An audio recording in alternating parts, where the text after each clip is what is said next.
Ito ang sinabi ng Diyos. Huwag kayong magkakaroon ng ibang Diyos maliban sa akin. Huwag kayong magkakaroon ng Diyos-Diyusan o kaya'y larawan o ribulto ng anumang nilalang na nasa himpapawid, nasa lupa o nasa tubig.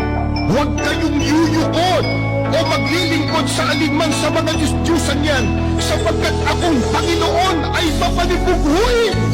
Parurusahan ko ang lahat ng aayaw sa akin, pati ang kanilang mga anak hanggang sa ika-4 na saling-lahi.